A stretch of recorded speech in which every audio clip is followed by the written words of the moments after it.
गरीब मुलगी आणि श्रीमंत वकील भाग 7. कोर्टातून बाहेर पडताना विराज शिंगानियाने अथर्वकडे पाहून म्हटलं होतं, माझी मुलगी तुझ्यापर्यंत नक्की पोहोचेल. हे शब्द अथर्वच्या मनात सतत घुमत होते. दुसऱ्या दिवशी अथर्व आपल्या ऑफिसमध्ये बसला होता. तेवढ्यात रिसेप्शनिस्टने सांगितलं, सर, एक मुलगी तुम्हाला भेटायला आली आहे. तिला आत पाठवा. दरवाजा उघडला. एक साध्या पांढऱ्या सलवार सूटमध्ये एक तरुणी आत आली. तिच्या चेहऱ्यावर भीती आणि डोळ्यात अश्रू होते. ती शांतपणे म्हणाली, माझं नाव अनन्या शिंगानिया आहे. सई आणि अथर्व दोघेही आश्चर्यचकित झाले. विराज शिंगानियांची मुलगी, तिने मान खाली घालून उत्तर दिलं. हो, पण मी बाबांसारखी नाही. अनन्या रडत म्हणाली, माझ्या वडिलांनी आयुष्यभर चुकीची कामं केली. मला त्यात कधीच सहभागी व्हायचं नव्हतं. मी तुम्हाला मदत करायला आले आहे. तिने एक पेनड्राईव्ह अथर्वच्या हातात दिला. यात अजूनही बाहेर असलेल्या त्यांच्या साथीदारांची नावं आहेत. अथर्वने पेनड्राईव्ह उघडला. त्यात अनेक मोठे उद्योगपती, भ्रष्ट अधिकारी आणि राजकारण्याची यादी होती. शेवटचं नाव पाहताच अथर्वच्या चेहऱ्याचा रंग उडाला. तो हळू आवाजात म्हणाला, हे अशक्य आहे. सईने विचारलं, काय झालं? अथर्व म्हणाला, या यादीत माझ्या काकांचं नाव आहे, ॲडव्होकेट शरद देशमुख. सईला विश्वासच बसत नव्हता. म्हणजे आपल्या घरातीलच माणूस? तेवढ्यात अथर्वच्या मोबाईलवर शरद काकांचा फोन आला. ते शांत आवाजात म्हणाले, अथर्व, तुला जे समजलं आहे ते पूर्ण सत्य नाही. जर खरं सत्य जाणून घ्यायचं असेल तर आज रात्री 8 वाजता जुन्या न्यायालयात एकटाचे. फोन कट झाला. अथर्व आणि सई एकमेकांकडे पाहू लागले. शरद काका खरोखर गुन्हेगार आहेत की ते आणखी एखादं मोठं रहस्य उघड करणार आहेत? रात्री 8 वाजता अथर्व एकटाच जुन्या न्यायालयात पोहोचला. संपूर्ण इमारत शांत होती. भिंतीवरची जुनी चित्र आणि अंधुक प्रकाश वातावरण आणखी गूढ करत होता. अचानक मागून आवाज आला, अथर्व. तो मागे वळला. समोर शरद काका उभे होते. त्यांच्या चेहऱ्यावर चिंता स्पष्ट दिसत होती. अथर्व रागाने म्हणाला, काका, तुमचं नाव विराजच्या फाईलमध्ये का होतं? शरद काका काही क्षण शांत राहिले. मग म्हणाले, हो, मी त्यांच्यासोबत काम केलं होतं, पण गुन्हेगारासाठी नाही. त्यांनी एक जुनी फाईल अथर्वच्या हातात दिली. 25 वर्षापूर्वी मी विराजच्या कंपनीत गुप्त माहिती गोळा करण्यासाठी सरकारी साक्षीदार म्हणून काम करत होतो. माझी ओळख गुप्त ठेवण्यात आली होती. अथर्वने फाईल उघडली. त्यात सरकारी शिक्के आणि अधिकृत कागदपत्र होती. सगळं खरं होतं. तेवढ्यात न्यायालयाबाहेर गोळीबारांचा आवाज झाला. धाड. एक गोळी खिडकी फोडत आत आली. शरद काकांनी अथर्वला खाली खेचलं. दोघांचे प्राण थोडक्यात वाचले. बाहेर एक काळी कार वेगाने निघून गेली. जमिनीवर एक लिफाफा पडला होता. त्यात एकच ओळ लिहिली होती, विराज तुरुंगात असला तरी त्याचं साम्राज्य अजून जिवंत आहे.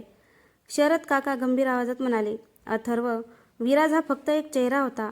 त्याच्यावर अजून एक व्यक्ती आहे, ज्याला सगळे साहेब म्हणतात. अथर्व आश्चर्याने विचारलं, तो कोण? शरद काका उत्तर देणार इतक्यात त्याच्या मोबाईलवर एक व्हिडिओ कॉल आला. स्क्रीनवर सई दिसत होती, पण तिच्या मागे 2 मुखवटा घातलेली माणसं उभी होती. त्यापैकी एक म्हणाला, अथर्व, जर सईला जिवंत पाहायचं असेल तर पुढचे 24 तास पोलिसांपासून दूर राहा. कॉल अचानक बंद झाला. अथर्वच्या हातातून मोबाईल खाली पडला. कारण सईचं अपहरण झालं होतं. सईचं अपहरण झाल्याचं समजताच अथर्वच्या डोळ्यात अश्रू आले. पण त्याने स्वतःला सावरलं. तो म्हणाला, मी सईला काहीही करून परत आणणार. शरद काका म्हणाले, घाई करून उपयोग नाही. अपहरणकर्त्यांनी 24 तासाचा वेळ दिला आहे. आपण प्रत्येक पाऊल विचार करून टाकला पाहिजेत. तेवढ्यात अथर्वच्या मोबाईलवर एक लोकेशन आलं. सोबत एक मेसेज होता, एकटाचे, नाहीतर सईला कायमचं गमावशील. अथर्व एकटाच त्या ठिकाणी पोहोचला. ते एक जुनं गोडाऊन होतं. आत पूर्ण अंधार होता. दूर एका खुर्चीला सई बांधलेली दिसत होती. ती अथर्वला पाहताच हळूच हसली. तिला विश्वास होता, अथर्व तिला नक्की वाचवेल.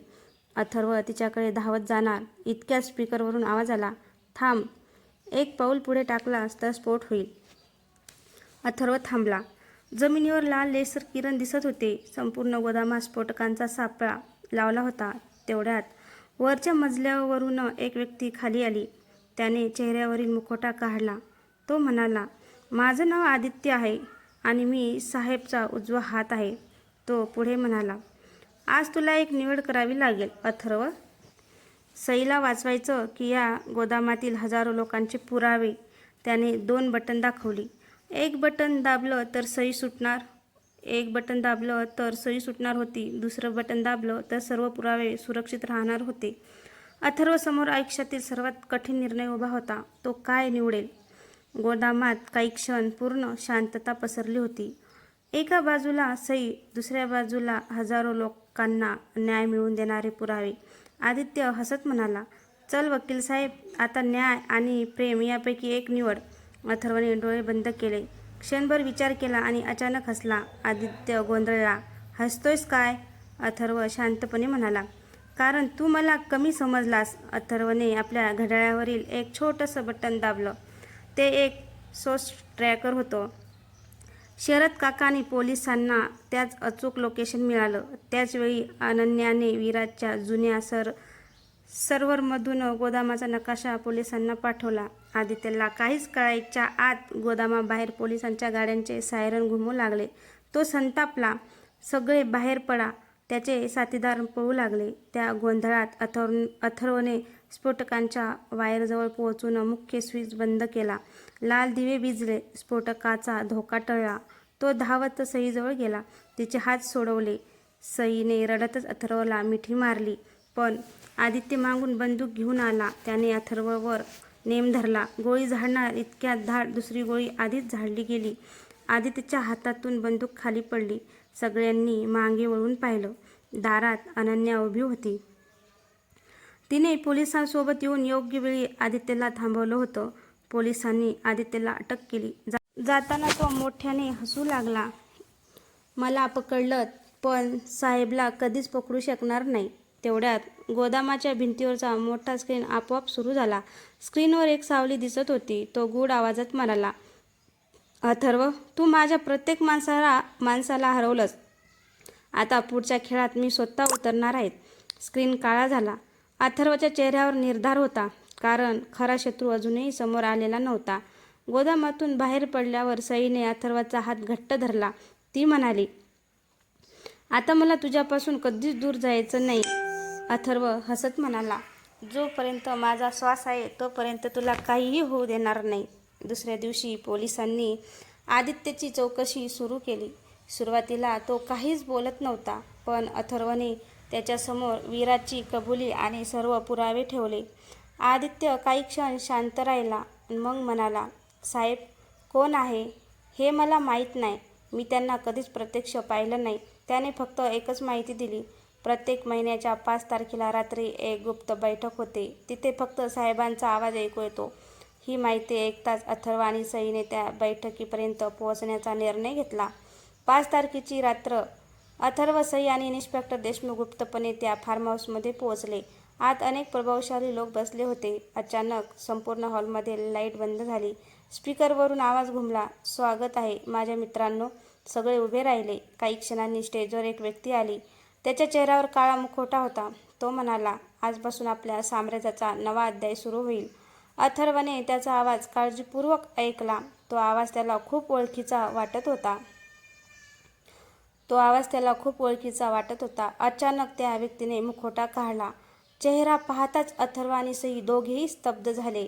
अथर्वच्या तोंडून नकळत शब्द बाहेर पडले, न्यायमूर्ती अरविंद प्रधान. न्यायमूर्ती अरविंद प्रधान. संपूर्ण हॉलमध्ये एकच खळबळ उडाली. देशाला प्रामाणिक वाटणारा न्यायमूर्तीचं या संपूर्ण गुन्हेगारी जाळ्यांचा साहेब होता. न्यायमूर्ती प्रधान हसत म्हणाले, आता तुला सत्य कळलं आहे अथर्व, पण हे सत्य सिद्ध करणं तुझ्यासाठी अशक्य आहे. अथर्वच्या डोळ्यात निर्धार चमकत होता. अशक्य हा शब्द माझ्या शब्दकोशात नाही.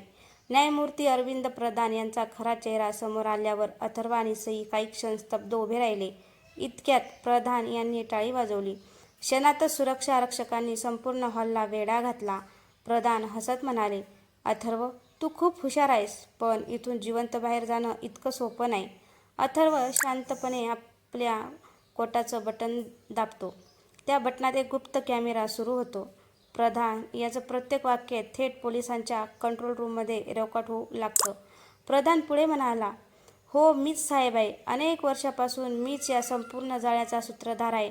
न्यायाच्या खुर्चीवर बसून मी अन्यायाचा व्यापार केला. अथर्वला हवी असलेली कबुली मिळाली होती. तेवढ्यात बाहेरून पोलिसांच्या सायरनचा आवाज घुमला. संपूर्ण फार्म हाऊस पोलिसांनी वेढलं. प्रधान संतापले, हे अशक्य आहे. अथर्व हसत म्हणाला, सत्य लपवता येतं पण कायमचं नाही. प्रधान पळण्याचा प्रयत्न करू लागले, पण सईने त्याचा मार्ग अडवला. ती ठाम आवाजात म्हणाली, गरिबांच्या अश्रूवर उभं केलेलं साम्राज्य आज संपणार आहे. तेवढ्यात पोलिसांनी प्रधान यांना अटक केली. संपूर्ण गुन्हेगारी जाळ उद्ध्वस्त झालं. काही दिवसांनी कोर्टात अंतिम निकाल लागला. सर्व दोषींना कठोर शिक्षा सुनावण्यात आली. जानकीताईची जमीन परत मिळाली. शेकडो गरीब कुटुंबांना न्याय मिळाला. त्या संध्याकाळी अथर्व आणि सई गावातील मंदिराच्या पायऱ्यावर बसले होते. अथर्वने खिशातून एक छोटी अंगठी काढली आणि तो हसत म्हणाला, सई, आयुष्यभर माझी साथ देशील का? सईच्या डोळ्यात आनंदाचे अश्रू आले. ती हसून म्हणाली, हो, आयुष्यभर. दोघांनी एकमेकांचा हात हातात घेतला. सूर्य मावळत होता आणि त्यांच्या आयुष्यात नव्या आनंदाची पहाट उगवत होती. तर मित्रांनो, हा भाग कसा वाटला कमेंट करून नक्कीच सांगा आणि आवडल्यास लाईक, कमेंट, शेअर करायला विसरू नका आणि चॅनलवर नवीन असाल तर चॅनलला सबस्क्राईब करा. धन्यवाद.